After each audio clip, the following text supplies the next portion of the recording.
Good morning, friends. Hello, hello. Hope you're well and good this morning.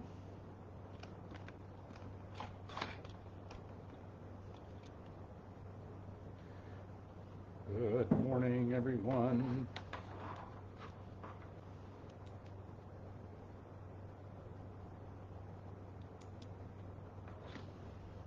Hello, hello. Hope it's a beautiful day for you. It is a steamy one here. Hey, Allison. Good morning to you. You're doing great.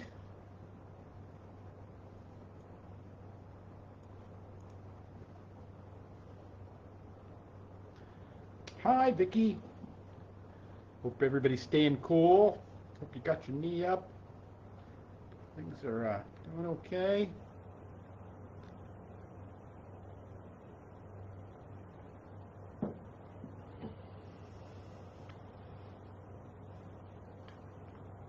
Hey, Karen. Good morning to you.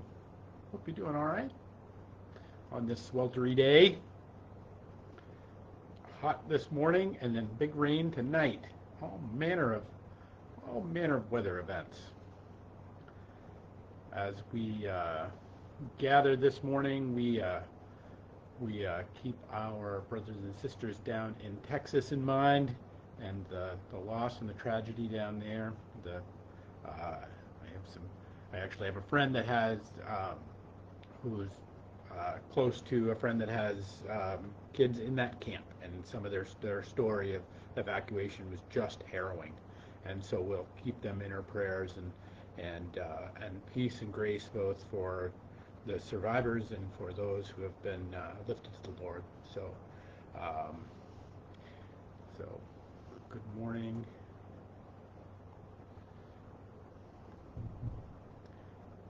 All right. Oh, you're going to the doctors? Well, Vicki, you are in our prayers for sure. You have been anyway, and so we will pray for healing and all the more. Absolutely. And Donna, good morning. Glad you're healing. Hope the pain abates and all that. Also, as we get ready today, remember if we remember our good friend Fannie Faye Davis, who is a friend of 1111 and sometimes worships with us here. She is going into surgery today.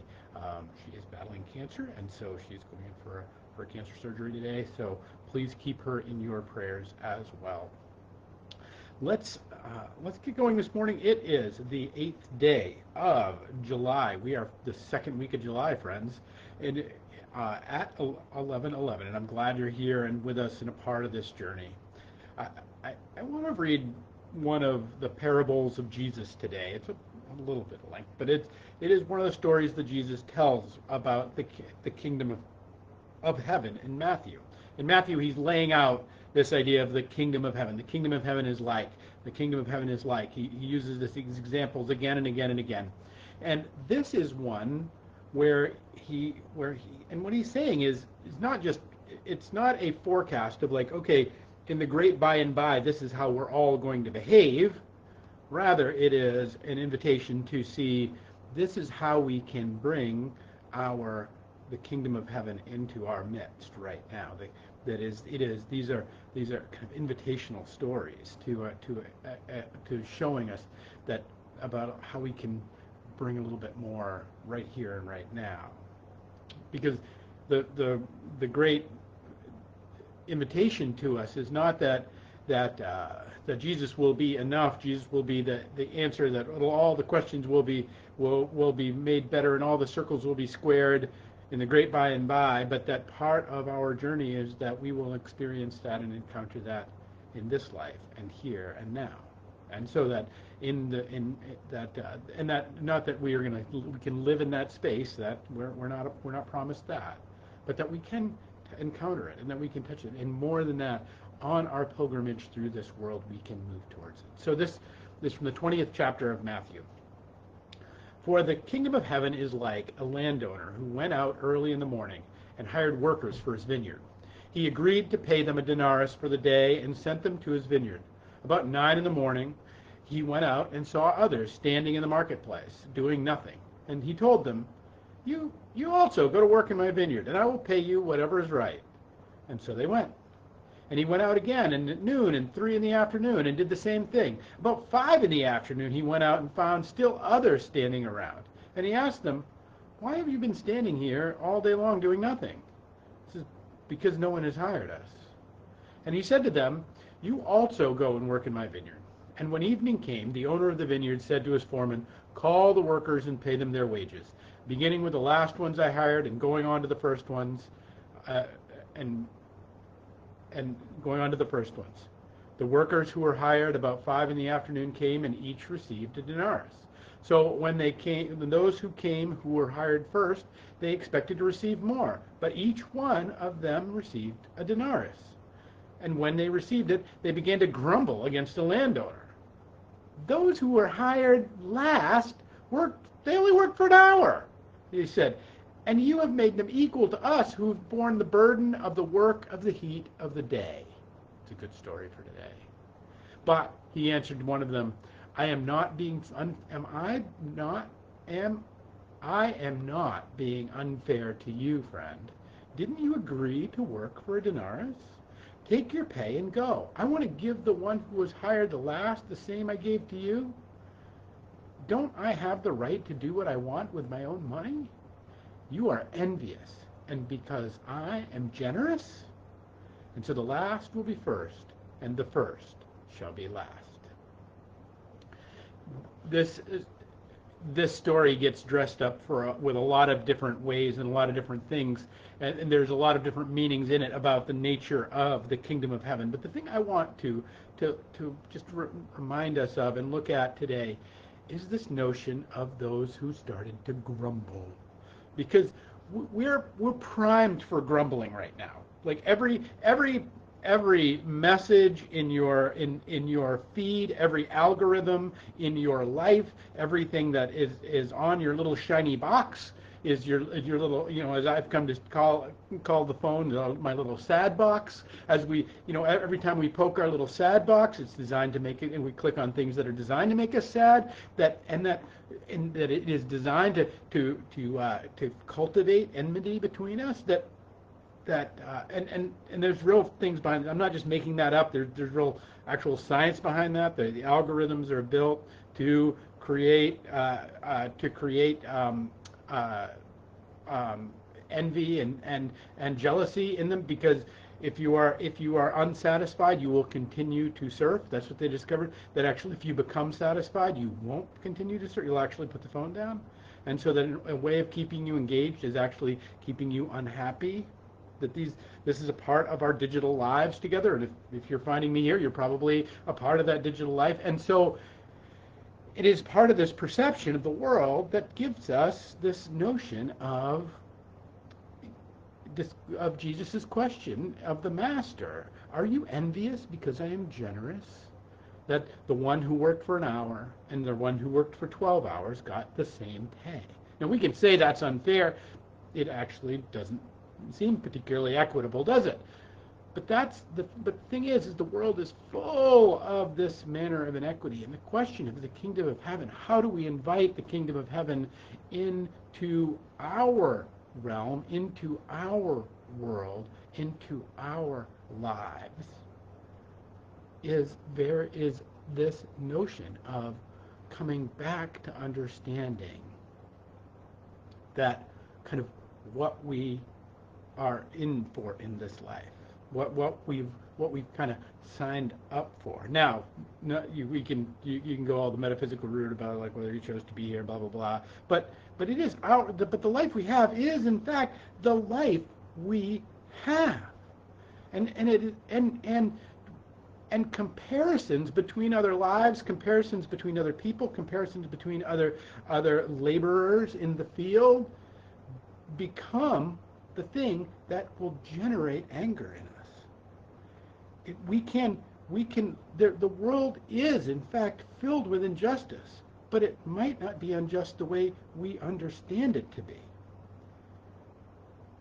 And Jesus' first question of did you not agree to work for a denarius? Did you not agree that that this is the life that we have, and that's and part of our struggle is imagining a life other than we have. Imagining if we are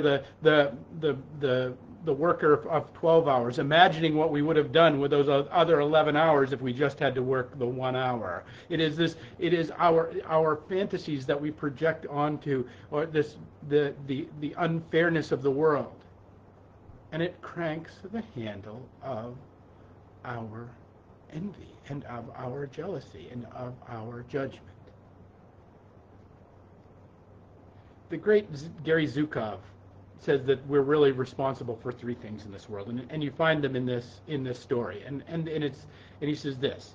He says there's three things that are within our kindred, and that when we find ourselves getting angry about the injustice of the world, when we find ourselves getting wound up about the things that are beyond us or beyond our control, that these three things are what we invited back to. First is who we are, to come back to our core identity as a child of God made in the image of God, to come back to who we are as a person in this place, with this time, with these gifts, with this attitude, with these shortcomings, and with these faults that we might have, with the wholeness of our being, to simply come back to the identity of who we are. The second is, what are we doing? What do we do? What are we doing right now? Like when we find ourselves in this place where we're going off into the weeds, we find us, what are we doing right now? And what are we and how do we do that which we do? You know, maybe if we're and it can be incredibly small and intimate thing that a small and intimate shift that we're called to. Maybe if we're sick and we're looking at the world as healthy and we're like, oh gosh, if only I were healthy. Or we can make a shift, or that to look at what we're doing in that hour and to see what is this going to invite in the kingdom of heaven? Is it going to? So who we are as a child of God, what we're doing, and what we do, and the third thing is, what are we here to contribute? To kind of come back to reorient ourselves into our base mission. Did you not agree to work for a denarius? You know, now that doesn't mean everybody's challenge is the same. Doesn't mean everybody's load is the same. Doesn't mean everybody's thing is you know that we all of us are as unique and distinct as our own thumbprint, and that our struggles are as unique as well.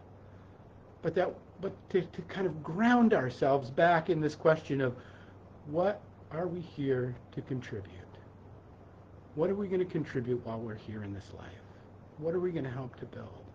And I find Zukov's framing of this super helpful in terms of kind of breaking the chain when I find myself kind of getting all fired up about the injustice of the world, or getting myself, or looking at that's not fair, when I find the angry coming in, because the angry, and it's not to say it's not right or it's not just, but the angry is not only is it not helpful, but it's not what we're here to contribute.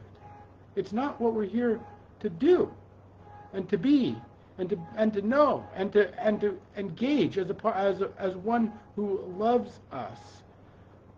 God wants to pull that which would inflame our passions out, and wants to put that which we can rejoice in within us. That what the kingdom of heaven looks like is us tending what we are here to do, what we are called for, the full 12 hours of our being.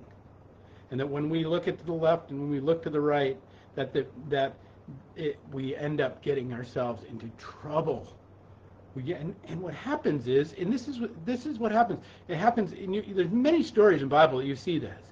What happens is we begin to believe the unjustness And when we begin to believe that unjustness is done to us, and that again, it doesn't mean everything is right. It doesn't mean it's all good. It doesn't mean that we just should lay back and put. But when we begin to identify with the unjustness, when we begin to say when we begin to complain and against it, and we lean into that, what we begin to do is we begin to answer Zhukov's questions in other ways. When we begin to change who we are from child of God to, well, victim. If you think the world is unfair, there's no other identity but victim. If you change what we do from what you're doing into self-pity, self-loathing, self-hate, self-questioning, if you take it into that, or questioning of the divine, questioning of that, if you're taking what you're doing into the negative, you begin to end up identifying as a victim. If you take what you're here to contribute, if you frame the question about what you're here to contribute versus what you're here to receive, you take the world as a victim. And we are not meant for that identity. That's not the identity we were born for. And that's it. And every time that we end up getting angry, because anger has its place. Don't get me wrong, but we're not talking about that today. We're talking about you can see in that parable the particular kind of agita, the particular kind of enmity, the particular kind of unjust grumbling. That's a great word. The grumbling that percolates in us. That Paul says in Ephesians, he says, "Do not let the sun go down on your anger." It doesn't mean we're not. What he's saying is we're going to experience these places. We are going to encounter the place in which we are the 12-hour laborer, and we look at the 1-hour laborer of the world, and we're like, how does that work? We're going to place it, but don't let the sun go down on it. Don't let it get a hold of you. The great Ram Dass says that sometimes anger is the only thing that'll get your engine started, but goodness gracious, don't let it get a hold of the wheel. The great Apostle James, on the way of St. James, the great progenitor of the pilgrimage in Santiago, writes in his book, "The anger of men does not produce the righteousness of God." That our anger doesn't produce that. And we can look at how unfair it is, we can look at how unjust it is, we can look at how it all is, but the antidote to it is to come back to our own agreement, our own understanding of who we are as a child of God, what we're doing, what we do right now, right here, and what are we here to contribute to this world, and that we can let the sun go down, but we cannot but to not let our anger go down with it, not to hold on to that which is brokenness. Because the promise of the resurrection, the promise of God's love in our life, and the promise of all of it is this cryptic and often used line at the end of this parable, that the first shall be last and the last shall be first. The only way to the resurrection is through the cross. I wish there was another way. I wish we knew another way. But it is through that. There is the encounter with the brokenness of the world, with the awfulness of the world, with the brokenness of ourselves, with the brokenness of our relationships, with the brokenness of all the different things.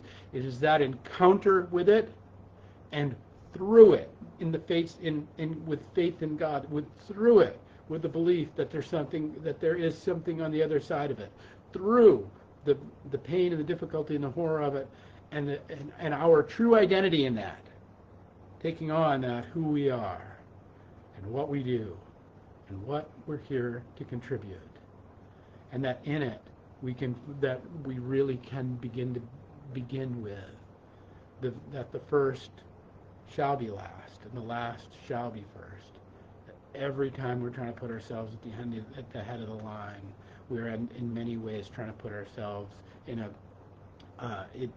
in the depths of despair with the one who made us. Friends, I hope today, whatever you're chomping on, whatever's chomping on you, whatever's gnawing on your skull and making you, and whatever's come into your little sad box and is trying to convince you that to be unhappy, to be unwell, to be other than a beautiful child of God, made in the image of God, other than to be about your Father's business in this hour and this hour only, other than to be grounded in your identity about what you're here to contribute to this world, all of those things that would take you from that. I pray and I hope that they fall away, that you may know peace that surpasses all understanding, that you may know grace that surrounds you in love, and that you may know wonder in the day, in this day and in the days to come, of the beauty of the love of God in Christ Jesus that will not let you go. Peace and grace to you, my friends, and we'll pick it up tomorrow with another 11:11.